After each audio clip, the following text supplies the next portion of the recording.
Eh bien salut à toutes et à tous et bienvenue dans ce premier épisode de ce qu'on va appeler mon journal de l'art, puisqu'en fait c'est une émission dans laquelle je vais aborder les thèmes culturels et intellectuels du cinéma. Je vous rassure tout de suite, il y en aura pour tous les goûts, ce sera un contenu assez éclectique, et quand je parle de cinéma, je parle de tous les formats cinématographiques, long métrage, court métrage, film d'animation, séries, etc.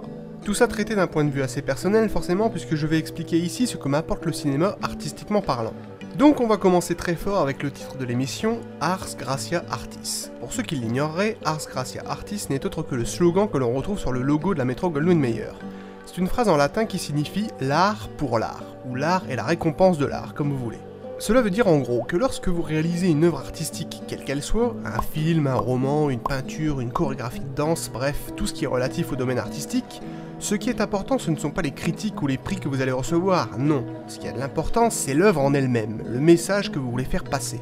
Pour ma part, les vidéos que je réalise sont avant tout un plaisir, c'est de la pure création. Je le fais pour le rendu final, pour l'art. Évidemment, l'argent, la gloire, la fierté, le mérite, tout ça se prend au passage, mais c'est vous seul qui donnerez toute son importance à l'œuvre puisqu'elle émerge de votre esprit. Il ne faut pas oublier que l'art développe avant tout votre intellect, vos émotions, vos sens et votre intuition. Donc si vous êtes dévoué corps et âme à ce que vous aimez, ce n'est en aucun cas une mauvaise chose, au contraire, c'est un plus. Mais je reviendrai plus en détail sur la dévotion artistique à la fin de cet épisode. En attendant, laissez-moi vous parler des différentes évolutions de la littérature qui nous ont conduit tout droit à l'art cinématographique et plus encore. Le cinéma à la base, c'est quoi ? De la littérature. On y trouve une histoire qui se compose en gros d'un univers, de personnages et de leurs péripéties, on est d'accord ? Mais même si l'imagination c'est cool, pour faire évoluer la chose, il fallait animer visuellement l'histoire. Bien que la peinture et la sculpture existaient déjà depuis la nuit des temps, il fallait voir encore plus loin. Donc après la littérature, il y eut l'opéra, le théâtre, la photographie, la bande dessinée, la comédie musicale, pour enfin en arriver au cinéma. Et on a même encore été plus loin que ça, puisqu'il est possible aujourd'hui de contrôler les actions du personnage que nous suivons grâce à l'art vidéoludique. Ce qui fait qu'aujourd'hui nous ne sommes pas seulement spectateurs, mais également acteurs. Et je parle même pas des techniques de réalité augmentée, où là on devient carrément le personnage. Tout ça pour dire que le cinéma est sans nul doute un des arts les plus intellectuels et culturels qui soit, puisqu'il les réunit tous. C'est pour le coup un art relativement exhaustif. Et c'est justement ce que j'apprécie, puisqu'il nous permet de développer une culture très riche et très diverse. Et en parlant de diversité, je peux même vous donner quelques exemples de thèmes abordés au cinéma. La musique, la cuisine, le capitalisme, la mode, la justice, le sport, la danse, l'adoption, les relations hommes-femmes, les relations parentales, etc. Tous ces thèmes sont donc relativement intéressants à développer. Pour ma part, c'est ce genre de cinéma que j'apprécie, un cinéma à la fois divertissant et intelligent.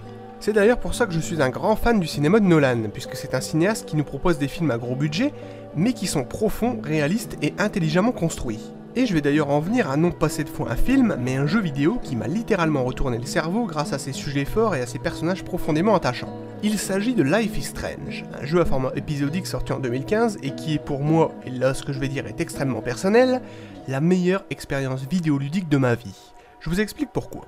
Dans ce jeu, vous incarnez Max Caulfield, une jeune étudiante qui se découvre un pouvoir, celui de remonter le temps. Je n'ai jamais vu dans un jeu vidéo autant de thèmes forts et si intelligemment traités. On parle d'euthanasie, d'avortement, de dépression, de suicide, de harcèlement, de cyberharcèlement, d'amour, de bisexualité.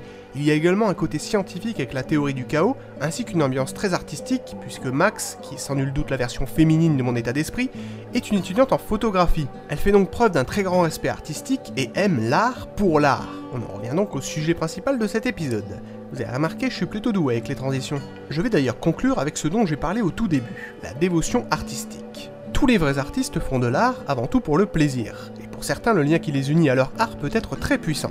En voilà d'ailleurs un exemple très explicite détaillé par l'actrice Anne Hathaway, qui 6 mois après la sortie de The Dark Knight Rises, a fait une déclaration au sujet du personnage qu'elle incarne, à savoir Selina Kyle, et vous allez pouvoir constater qu'elle reste très attachée émotionnellement à son personnage. Regardez. I was at a press Q&A thing the other night for a screening of Dark Knight, and the moderator asked me, so what was it like to say goodbye to the character? And I burst into tears because I miss her. Oh my God, I'm going again. I need to stop talking about this because it just makes me cry. I miss her. I love Selena so much, and I loved her presence in my life and getting to tap. I'm crying again. She was sassy. And getting to tap into that level of confidence, and I miss her. So assuming there was enough Kleenex in the world, I would love to do a spin-off. Well, I'm gonna take that as a yes. Je sais pas si vous vous rendez compte, mais Anne Hathaway a eu tellement d'empathie pour son personnage que devoir lui dire adieu a été extrêmement dur pour elle, à tel point qu'elle en a littéralement pleuré. Et je vous rappelle qu'on parle ici d'un personnage fictif, issu d'une bande dessinée.